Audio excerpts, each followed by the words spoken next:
Breaking news డోన్లో మంత్రి బుగ్గన nomination పై వివాదం చెలరేగింది. బుగ్గన నామినేషన్ పై టీడీపీ తీవ్ర అభ్యంతరాన్ని వ్యక్తం చేస్తోంది.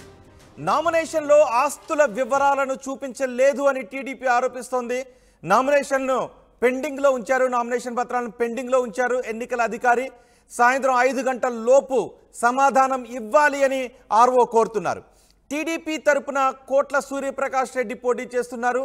అఫిడవిట్లో ఖాళీలు ఉంచారు అని కోట్ల సూర్యప్రకాష్ రెడ్డి ఆరోపిస్తూ ఉన్నారు. ఈరోజు అఫిడవిట్ల స్క్రూటినీ జరుగుతుంది. ఆ స్క్రూటినీ జరుగుతున్న సమయంలో ఆస్తుల వివరాలను బుగ్గన ఇవ్వలేదు అని టీడీపీ నేతలు అభ్యంతరాన్ని వ్యక్తం చేశారు. దీంతో సాయంత్రం 5 గంటల లోపు సమాధానం ఇవ్వాలి అని ఆర్ఓ చెప్తున్నారు. ఈ నేపథ్యంలో బుగ్గన నామినేషన్ ఆమోదిస్తారా లేదా బుగ్గన నామినేషన్ తిరస్కరణకు గురవుతుందా అనే ఉత్కంఠ కనిపిస్తోంది. మా ప్రతినిధి హుసేన్తో మాట్లాడదాం.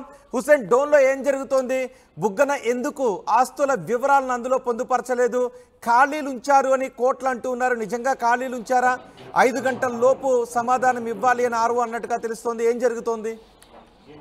రోహిత్, ఉమ్మడి కర్నూలు జిల్లా డోన్ నియోజకవర్గంలో ఆర్థిక శాఖ మంత్రి ప్రాతినిధ్యం వహిస్తున్నటువంటి డోన్ నియోజకవర్గంలో 2024 జరగబోయేటువంటి ఎన్నికల్లో పోటీ చేసేందుకు వైఎస్ఆర్సీపీ అభ్యర్థిగా తమ నామినేషన్ దాఖలు చేశారు. అయితే ఇవాళ రాష్ట్ర వ్యాప్తంగా స్క్రూటినీ కొనసాగుతున్నటువంటి నేపథ్యంలో ఎన్నికల సంఘం పెద్ద ఎత్తున కూడా అభ్యర్థుల యొక్క పూర్వపరాలతో పాటు నామినేషన్లో దాఖలు చేసినటువంటి పత్రాల పాటు సూక్ష్మంగా జరిగేటువంటి ఈ స్క్రూటినీని పరిశీలిస్తున్నటువంటి నేపథ్యంలోనే కోర్టుకు సంబంధించినటువంటి న్యాయవాది భాస్కర్ రెడ్డి అభ్యంతరం వ్యక్తం చేశారు. అయితే స్క్రూటినీలో నామినేషన్ దాఖలు చేసేటువంటి పత్రాల్లో ఎక్కడ కొన్ని ప్లేసుల్లో ఖాళీలు పెట్టారు, మరికొన్ని ప్లేసుల్లో ఆస్తులకు సంబంధించినటువంటి పూర్తి వివరాలు ఎక్కడ కూడా తెలపలేదనేటువంటి పూర్తి స్థాయిలో అభ్యంతరం వ్యక్తం చేసినటువంటి పరిస్థితి ఆ నేపథ్యంలోనే అక్కడ స్థానికంగా ఉన్నటువంటి ఎన్నికల రిటర్నింగ్ అధికారి డోన్ నియోజకవర్గానికి సంబంధించినటువంటి ఎన్నికల రిటర్నింగ్ అధికారి దీని మీద వివరణ ఇవ్వాలనేసి ఆర్థిక శాఖ మంత్రి బుగ్గనకు నోటీసులు కూడా జారీ చేయడం జరిగింది. అయితే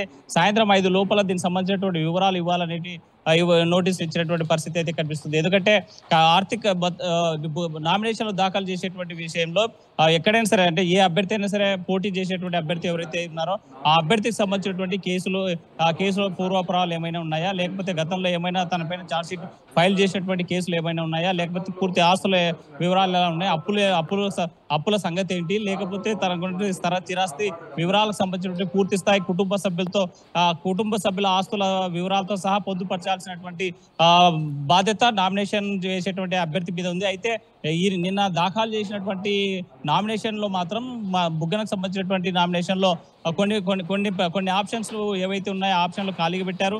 మరికొన్ని ఆప్షన్స్ లో ఎవరైతే పూర్తి స్థాయి వివరాలు ఆస్తులకు సంబంధించిన వివరాలు పూర్తి స్థాయి వివరంగా లేవని అబ్జెక్షన్ చేశారు కోర్టుల సంబంధించినటువంటి న్యాయవాదులు. ఈ నేపథ్యంలోనే రిటర్నింగ్ అధికారికి నిర్ణయం తీసుకున్నారు. సాయంకాలం 5లోగా మీరు తప్పనిసరిగా మీ వివరణ ఇవ్వకపోతే మాత్రం రిజెక్ట్ చేసేటువంటి పరిస్థితి ఉంటుంది అని ఒక నోటీస్ జారీ చేశారు. అయితే దానికి సంబంధించినటువంటి వివరణ ఇచ్చేందుకు బుగ్గనకు సంబంధించినటువంటి న్యాయవాదులంతా కూడా రంగంలో దిగారు. ఉటావుటిన ఏం జరుగుతుందనేటువంటి ఉత్కంఠ మాత్రం వైసీపీ నియోజకవర్గాలు కొనసాగుతుంది. ఆర్థిక మంత్రి బుగ్గన రాజేంద్రనాథ్ ఏం చేయబోతున్నారు బుగ్గన? ఈ విషయంపై అసలు బుగ్గన రియాక్షన్ ఏంటి? రోహిత్, ఇప్పటివరకు బుగ్గనకు సంబంధించినటువంటి ఇప్పటిదాకా ఎక్కడ కూడా స్పందించలేదు. తనకు సంబంధించినటువంటి న్యాయవాదులంతా కూడా రంగంలో దిగారు. ఏదైతే టీడీపీ సంబంధించినటువంటి అభ్యర్థి కోట్ల జయసూర్యప్రకాష్ రెడ్డి చేసినట్టు న్యాయవాది చేసినటువంటి అబ్జెక్షన్స్ ఏవైతే ఉన్నాయో, అంటే ఆ నామినేషన్ పత్రాల్లో ఉన్నటువంటి ఖాళీలు పెట్టేటువంటి పరిస్థితి వచ్చింది. అంటే పొరపాటున ఖాళీలు వదిలేశారా, లేకపోతే కావాలని ఆప్షన్ ఉన్నందుకు వదిలేశారా అనేటువంటిది వివరణ ఇవ్వాలి.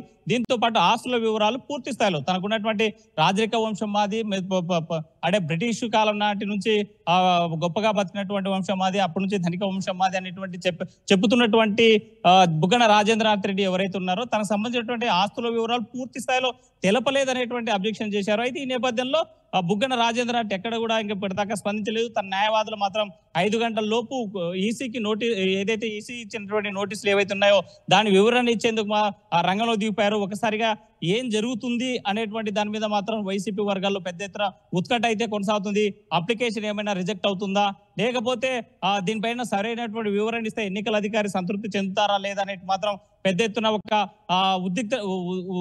ఉద్రిక్తమైనటువంటి పరిస్థితులు అయితే కనిపిస్తున్నాయి. అక్కడ స్థానికంగా ఉన్నటువంటి వైసీపీ కార్యకర్తల్లో మాత్రం పెద్ద ఎత్తున ఒక చర్చ జరుగుతుంది. అప్లికేషన్ ఈ నామినేషన్ ఓకే అవుతుందా లేదా రిజెక్ట్ అవుతుందా అనేటువంటి మాత్రం అంటే ఎన్నికలు జరగాల్సిన తేదీ మే 13 తేదీ. ఓటింగ్ జరగకుండానే ఏకపక్షంగా ఏమైనా అయిపోతుంది అనేటువంటి భయాందోళన మాత్రం బుగ్గనకు సంబంధించినటువంటి వర్గం ఉన్నట్టు మనకు ప్రధానంగా తెలుస్తుంది. రోహిత్ రైట్ హుస్సేన్, డోన్ నియోజకవర్గంలో మంత్రి బుగ్గన నామినేషన్ పై వివాదం కొనసాగుతోంది. బుగ్గన నామినేషన్ పై టీడీపీ తీవ్ర అభ్యంతరాన్ని వ్యక్తం చేస్తోంది. నామినేషన్లో ఆస్తుల వివరాలను చూపించలేదు అని టీడీపీ ఆరోపిస్తోంది. నామినేషన్ను ఎన్నికల అధికారి పెండింగ్లో ఉంచారు. సాయంత్రం 5 గంటల్లోపు సమాధానం ఇవ్వాలి అని ఆర్ఓ సూచించారు. టీడీపీ తరపున కోట్ల సూర్యప్రకాష్ రెడ్డి పోటీ చేస్తున్నారు. అఫిడవిట్లో ఖాళీలు ఉంచారు అని కోట్ల సూర్యప్రకాష్ రెడ్డి ఆరోపిస్తున్నారు. ఇప్పుడు 5 గంటల లోపు బుగ్గన ఏం సమాధానం చెబుతారు అన్న దానిపై ఉత్కంఠ కనిపిస్తోంది.